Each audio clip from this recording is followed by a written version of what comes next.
Rabbi ज़िदनी इल्मा rabbi ज़िदनी इल्मा। इन्नल हम्दुलिल्लाह नहमदुहु व नस्तईनुहु व नस्तगफिरुह व नऊज़ु बिल्लाहि मिन शुरूरि अनफुसिना व सय्यिआति अअमालिना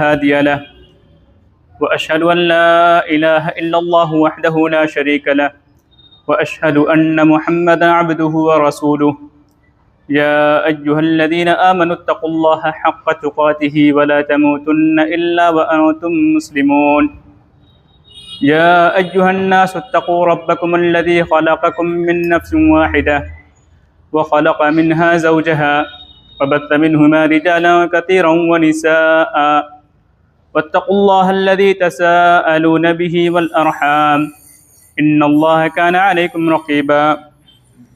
या अय्युहल्लज़ीना आमनुत्तक़ुल्लाह वक़ूलू क़ौलन सदीदा युस्लिह लकुम अअमालकुम व यग़फ़िर लकुम ज़ुनूबकुम व मन युति'िल्लाह व रसूलहु फ़क़द फ़ाज़ फ़ौज़न अज़ीमा।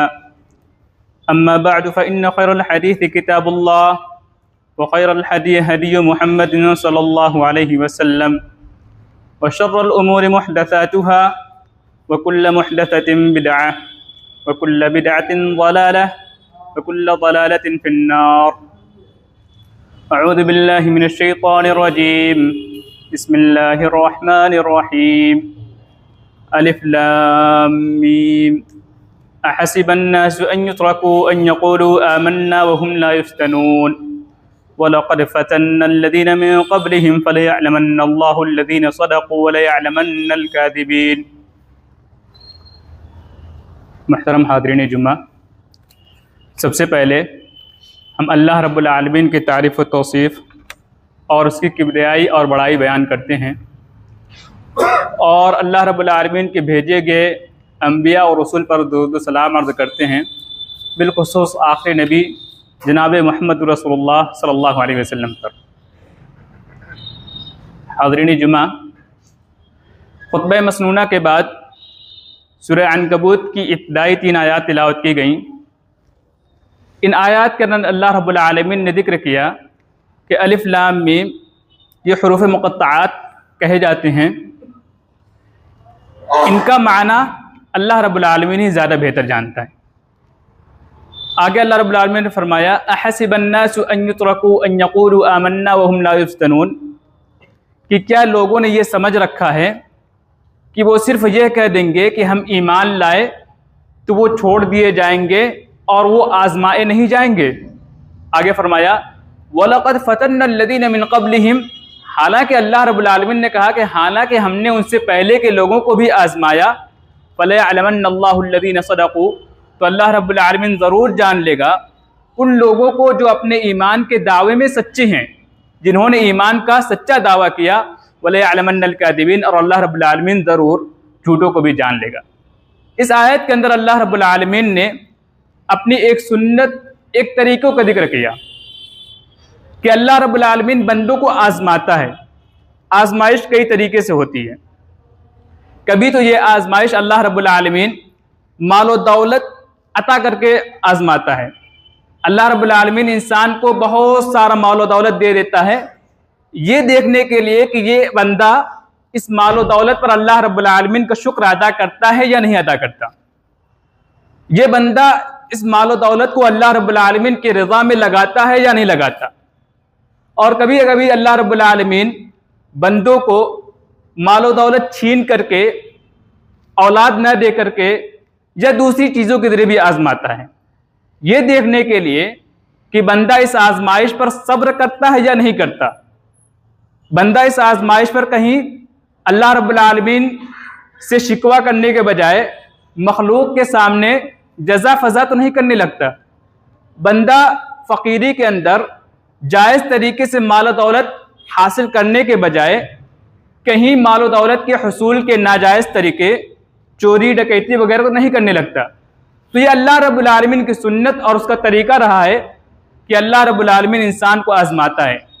कभी अच्छाई के ज़रिए से उस इंसान के साथ ऐसी चीज़ें होती हैं जो इंसान चाहता है और खुश होता है, और कभी बुराई के ज़रिए से यानी ऐसी चीज़ें इंसान के साथ वाक़ई होती हैं जो उन्हें नापसंद होती है। अल्लाह रब्बुल आलमीन ने इसी के बारे में फरमाया, वनब्लूकुम बिश्शर्रि वल खैरि फितना, कि हम तुम्हें इम्तिहान के तौर पर अच्छाई और बुराई से आजमाएंगे। दूसरी जगह अल्लाह रब्बुल आलमीन ने पिछली उम्मतों का जिक्र करते हुए फरमाया, वबलौनाहुम बिलहसनाति वस्सय्याति लअल्लहुम यरजिऊन, कि हमने उन्हें अच्छाइयों और बुराइयों से आजमाया ताकि वो लोग लौटें, ताकि वो लोग अल्लाह रब्बुल आलमीन की तरफ लौटें। तो अल्लाह रब्बुल आलमीन सिर्फ हमें ही नहीं आजमाता, बल्कि अल्लाह रब्बुल आलमीन हमसे पहले के लोगों को भी आजमाया। अल्लाह रब्बुल आलमीन ने हमसे पहले के लोगों का भी इम्तिहान लिया, ये देखने के लिए कि कौन से लोग ईमान के अंदर सच्चे हैं और किनका ईमान का दावा झूठा और खोखला है। अल्लाह रब्बुल आलमीन ने दूसरी जगह इरशाद फरमाया, लतुब्लवुन्न फी अम्वालिकुम व अनफुसिकुम, कि तुम लोग ज़रूर आजमाओ, जो तुम लोग ज़रूर अपने माल और अपनी जान के अंदर आजमाए जाओगे। वला तस्मउन्न मिनल्लज़ीना ऊतुल किताब मिन क़ब्लिकुम व मिनल्लज़ीना अशरकू अदन कसीरा, और तुम लोग अपने से पहले के अहले किताब और मुश्रिकीन से बहुत सारी अज़ियतें सुनोगे। यानी वो लोग ऐसी बातें कहेंगे जिनसे मुसलमानों को तकलीफ होगी, और आजकल इसका मुशाहिदा हम लोग काफ़ी करते हैं। व इन तस्बिरू व तत्तकू, अगर तुम लोग सब्र इख्तियार करोगे, व तत्तकू, और अल्लाह रब्बुल आलमीन का तकवा इख्तियार करोगे, फ़इन्न ज़ालिका मिन अज़्मिल उमूर, तो ये बाहिम्मत कामों में से है, ये हिम्मत के कामों में से है। ये अल्लाह रब्बुल आलमीन ने इसको हिम्मत के कामों में से ताबीर किया है। तो अल्लाह रब्बुल आलमीन हमें भी आजमाएगा। दूसरी जगह अल्लाह रब्बुल आलमीन ने फरमाया, वलनब्लुवन्नकुम बिशैइन मिनल खौफि वल जूइ व नक़्सिन मिनल अम्वालि वल अनफुसि वस्समरात वबश्शिरिस साबिरीन, कि हम तुम्हें खौफ, भूख, माल, जान या फलों में कमी के जरिए किसी चीज़ से आजमाएंगे। वबश्शिरिस साबिरीन, लेकिन इन हालात के अंदर बशारत सब्र वालों के लिए है। अगर अल्लाह रब्बुल आलमीन ने हमसे हमारे अम्वाल को छीन लिया या उसके अंदर कमी कर ली, या अल्लाह रब्बुल आलमीन ने हमारे प्यारे लोगों में से किसी को वफ़ात दे दी, या अल्लाह रब्बुल आलमीन ने हमारी खेतियों के अंदर कभी फलों के अंदर कमी ला दी, तो हमारे लिए ज़रूरी है कि हम इसके ऊपर सब्र करें, तभी तो हमारे लिए बशारत है, तभी तो हमारे लिए नेकी होगी।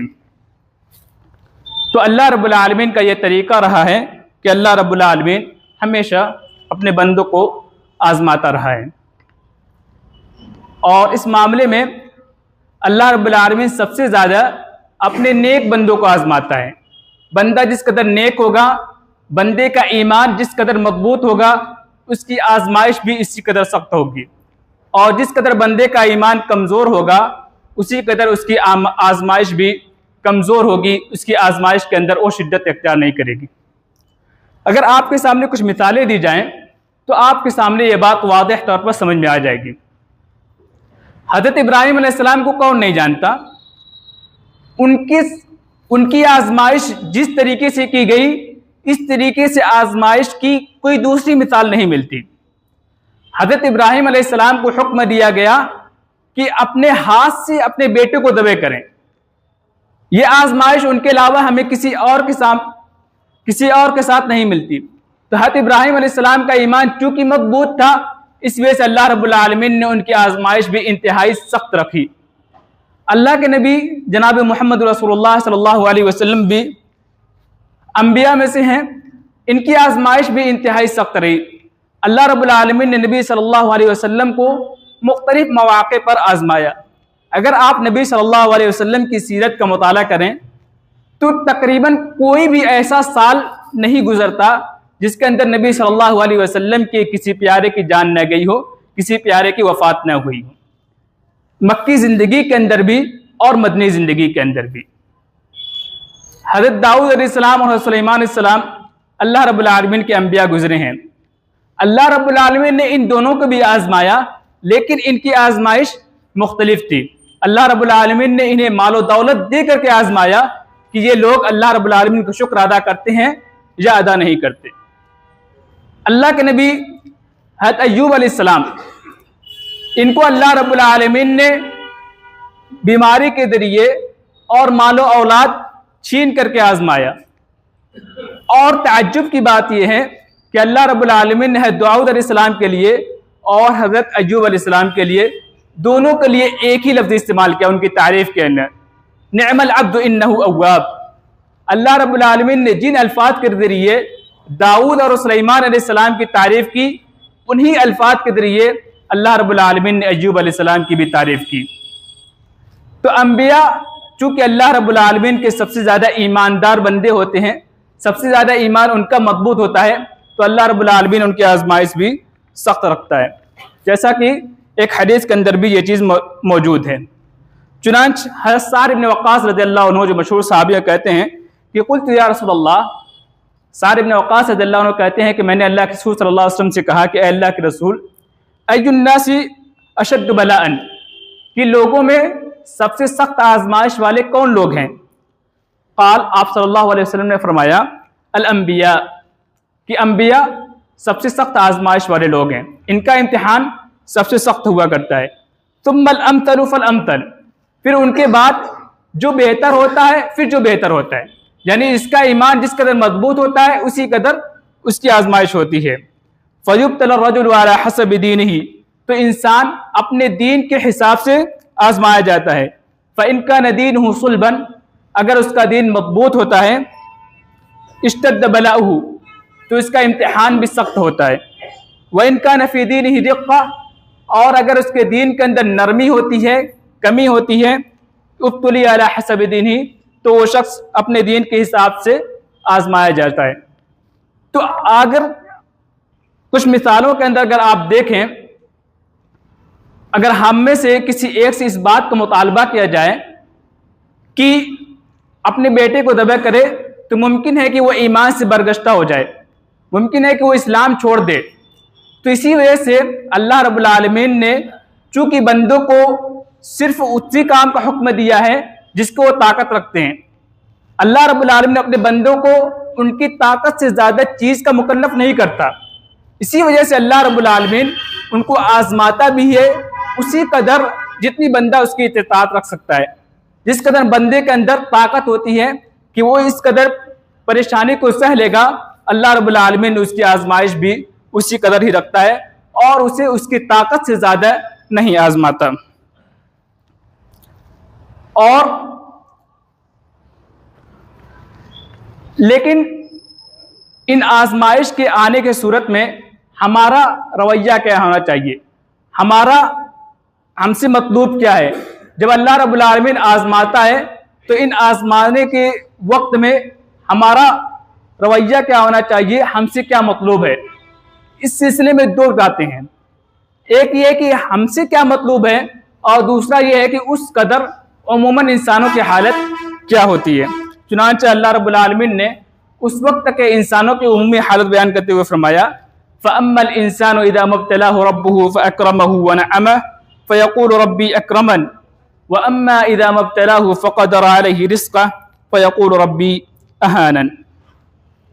कि इंसान जब उसे अल्लाह रब्बुल आलमीन आजमाता है, इज़ा मब्तलाहु रब्बुहु, जब उसका रब उसे आजमाता है, फ़अक्रमहु व नअमह, तो अल्लाह रब्बुल आलमीन उसे नवाजता है, उसे नेमतें अता करता है। फ़यक़ूलु रब्बी अक्रमन, तो वो कहता है कि मेरे रब ने मेरी हौसला अफजाई की, मेरे रब ने मेरी इज्जत की। व अम्मा इज़ा मब्तलाहु फ़क़दर अलैहि रिज़्क़ह, और जब अल्लाह रब्बुल आलमीन उसे आजमाता है और उसका रिज़्क़ तंग कर देता है, फ़यक़ूलु रब्बी अहानन, तो वो कहता है कि मेरे रब ने मेरी तौहीन की। ये इंसानों का उमूमी रवैया है कि इंसान की ये हालत ये होती है कि जब उसे माल दौलत की फरावानी हासिल होती है तो वो गुलछर्रे उड़ाता है, वो उन माल दौलत को हराम कामों में ज़्यादा इस्तेमाल करता है, माल दौलत पर घमंड करता है, गरीबों के सामने अपने माल दौलत की रियाकारी करता है, उन माल दौलत को अल्लाह रब्बुल आलमीन के रज़ा के कामों में लगाने के बजाय अल्लाह रब्बुल आलमीन की नाराज़गी के कामों में ज़्यादा इस्तेमाल करता है।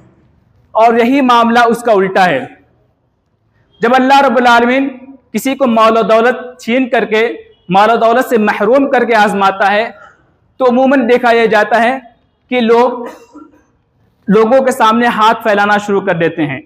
उसके लिए जायज़ तरीके से मेहनत करने के बजाय चोरी, डकैती और दीगर हराम कामों के जरिए माल दौलत हासिल करने की कोशिश करने लगते हैं। तो इंसानों की ये उमूमी हालत होती है कि अल्लाह रब्बुल आलमीन जब उन्हें आजमाता है तो वो नेकी के बजाय बुराई की तरफ माइल होने लगते हैं। लेकिन इस सिलसिले में एक मुसलमान का रवैया, एक मोमिन का रवैया क्या होना चाहिए, उसको अल्लाह के रसूल सल्लल्लाहु अलैहि वसल्लम ने एक हदीस के अंदर फरमाया। रवायत है सुहैब रज़ियल्लाहु अन्हु से क़ाल रसूलुल्लाह सल्लल्लाहु अलैहि वसल्लम कि अल्लाह के रसूल सल्लल्लाहु अलैहि वसल्लम ने फरमाया अजबन लिअम्रिल मुमिन कि मोमिन का मामला भी अजीब है। इन्न अम्रहु कुल्लहु खैर, उसका सारा मामला भलाई वाला है। मोमिन का सारा मामला भलाई वाला है। वलैसा ज़ालिका लिअहदिन इल्ला लिलमुमिन, और ये चीज़ सिर्फ मोमिन को ही मुयस्सर है। ये चीज़, ये भलाई सिर्फ मोमिन को ही हासिल है। इन असाबतहु सर्रा शकरा फकान खैरुल लह, अगर उसे खुशी पहुँचती है तो वो शुक्र अदा करता है, फकान खैरुल लह, तो ये चीज़ उसके लिए बेहतर होती है।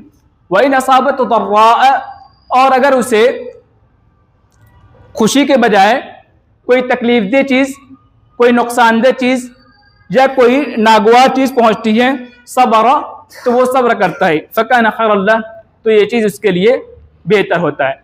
तो एक मोमिन का मामला हमेशा सब्र और शुक्र के दरमियान होता है। जब अल्लाह रब्बुल आलमीन उसे माल दौलत से नवाजता है तो अल्लाह रब्बुल आलमीन के राह के अंदर ज़्यादा से ज़्यादा खर्च करता है और इबादतों के अंदर ज़्यादा से ज़्यादा मेहनत करता है। और जब अल्लाह रब्बुल आलमीन उसे किसी चीज़ से आजमाता है तो उस वक्त वो सब्र करता है। इसलिए कि शुक्र का सबसे बेहतरीन तरीका ये है कि आपकी इबादतों के अंदर इजाफा हो जाए। अल्लाह रब्बुल आलमीन ने जब नबी सल्लल्लाहु अलैहि वसल्लम को सबसे बड़ी नेमत कौसर की शक्ल में दी तो अल्लाह रब्बुल आलमीन ने नबी सल्लल्लाहु अलैहि वसल्लम को हुक्म दिया कि आप नमाज पढ़ें और कुर्बानी करें। अल्लाह रब्बुल आलमीन ने इरशाद फरमाया, बिस्मिल्लाहिर रहमानिर रहीम, इन्ना अअतैनाकल कौसर फसल्लि लिरब्बिका वन्हर इन्न शानिअका हुवल अबतर, कि ए नबी, हमने आपको कौसर अता किया है। कौसर यह खैर कसीर है, यानी बहुत ज़्यादा भलाइयाँ अता की हैं। उसी के अंदर नहर कौसर भी है, हौद कौसर भी है। फसल्लि लिरब्बिका वन्हर, तो आप अपने रब के लिए नमाज पढ़िए और अपने रब के लिए कुर्बानी कीजिए। यहाँ पे दोनों माना है। फसल्लि लिरब्बिक, आपकी नमाज सिर्फ अल्लाह रब्बुल आलमीन के लिए होनी चाहिए, उसके अंदर किसी किस्म का शिर्क नहीं होना चाहिए। नेमतों के बाद अल्लाह रब्बुल आलमीन ने सिर्फ अपने लिए नमाज का हुक्म दिया, यानी नेमतों पर सबसे बड़ा शुक्र ये है कि आप तौहीद के अंदर खालिस हों, आप शिर्क और रियाकारी और बिदअत से दूर रहें। तो नेमतों का सबसे बड़ा शुक्र यही है कि आप तौहीद की तरफ रागिब हों। फसल्लि लिरब्बिका वन्हर, और अपने रब के लिए ही कुर्बानी को। और दूसरी चीज़ ये है कि आपकी नमाजें और ज़्यादा हो जाएं, आपकी इबादत और ज़्यादा हो जाएं। चुनांचे हज़रत आयशा रज़ियल्लाहु अन्हा का बयान है कि अल्लाह के नबी सल्लल्लाहु अलैहि वसल्लम रात को इस कदर नमाजें पढ़ते कि आपके कदम फूल जाते। हज़रत आयशा रज़ियल्लाहु अन्हा ने कहा कि अल्लाह के रसूल, आपके तो अगले और पिछले गुनाह सब माफ़ कर दिए गए हैं, तो फिर आप इबादत के अंदर इस कदर मेहनत क्यों करते हैं? तो अल्लाह के नबी सल्लल्लाहु अलैहि वसल्लम ने जवाब दिया, अफला अकून अब्दन शकूरा, कि क्या मैं अल्लाह रब्बुल आलमीन का शुक्रगुजार बंदा न बनूं? तो अल्लाह के रसूल सल्लल्लाहु अलैहि वसल्लम अल्लाह रब्बुल आलमीन की इस नेमत और इस हुक्म पर अल्लाह रब्बुल आलमीन की शुक्रगुजारी करते हुए इस कदर नमाज का एहतमाम करते कि आप सल्लल्लाहु अलैहि वसल्लम के पाँव मुबारक फूल जाया करते थे, उसके अंदर सूजन आया करती थी। इसी तरीके से अल्लाह के नबी सल्लल्लाहु अलैहि वसल्लम ने कुर्बानी भी बहुत ज़्यादा की। चुनांच जब आप सल्लल्लाहु अलैहि वसल्लम ने हज्जतुल विदा किया तो उस वक्त जिक्र आता है कि आप सल्लल्लाहु अलैहि वसल्लम ने 100 ऊँट ज़बह किए और उनमें से 63 ऊँटों को अपने हाथों से ज़बह किया। अल्लाह रब्बुल आलमीन का शुक्र अदा करते हुए अल्लाह के रसूल सल्लल्लाहु अलैहि वसल्लम ने 100 ऊँटों की कुर्बानी दी और उनमें से 63 ऊँटों को अपने हाथों से नहर या ज़बह किया। तो ये अल्लाह के रसूल सल्लल्लाहु अलैहि वसल्लम का तरीका था कि आप सल्लल्लाहु अलैहि वसल्लम नेमतों के मिलने के बाद शुक्र अदा करते हुए इबादतों के अंदर आप सल्लल्लाहु अलैहि वसल्लम और ज़्यादा और इजाफा कर दिया करते थे। और हमारे सामने ऐसा महीना आ रहा है जिसके अंदर हम इसका पूरा पूरा फ़ायदा उठा सकते हैं। और इसके बिलमुकाबिल में, शुक्र के बिलमुकाबिल में, अगर इंसान को कोई मुसीबत लाहिक होती है तो उस पर सब्र करता है तो उस पर भी अल्लाह रब्बुल आलमीन का बहुत बड़ा अज्र है। चुनांच अबू सईद अल-खुदरी रज़ियल्लाहु अन्हु से रवायत है, कहते हैं कि मा युसीबुल मुस्लिम मिन नसबिन वला वसबिन वला हम्मिन वला हज़निन वला अदन वला गम्मिन हत्ता शौकत युशाकुहा इल्ला कफ़रल्लाहु बिहा मिन खताया। कहते हैं कि अल्लाह के नबी सल्लल्लाहु अलैहि वसल्लम ने फरमाया कि मा युसीबुल मुस्लिम मिन नसबिन वला वसबिन, कि एक मुसलमान को कोई थकावट, कोई मरद और कोई फिक्र, कोई रंजो मलाल, कोई तकलीफ या कोई गम अगर लाहिक होता है, यहाँ तक कि अगर उसे एक कांटा भी चुभता है तो अल्लाह रब्बुल आलमीन उसकी गुनाहों को माफ कर देता है। तो अगर आप सब्र के अंदर सब्र करते, मुसीबतों के अंदर सब्र करते हैं तो अल्लाह रब्बुल आलमीन आपके गुनाहों को माफ कर देता है। और उसके अंदर छोटी बड़ी मुसीबत की कोई तफरीक नहीं है। यहाँ तक कि एक कांटा चुभने से जो तकलीफ होती है उस पर भी अल्लाह रब्बुल आलमीन आपके गुनाहों को माफ करते हैं। साथ ही साथ तकलीफें चाहे जिस्मानी हो चाहे ज़हनी हो, उन पर भी अल्लाह रब्बुल आलमीन आपके गुनाहों को माफ करते हैं।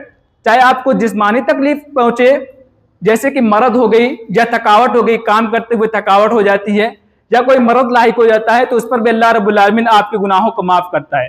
साथ ही साथ अगर आपको कोई ज़हनी तकलीफ पहुंचती है, आप किसी वजह से गमगीन हो जाते हैं, आप किसी फिक्र के अंदर मुब्तला हैं, तो भी अल्लाह रब्बुल आलमीन इस ज़हनी तकलीफ पर भी आपके गुनाहों को माफ करता है।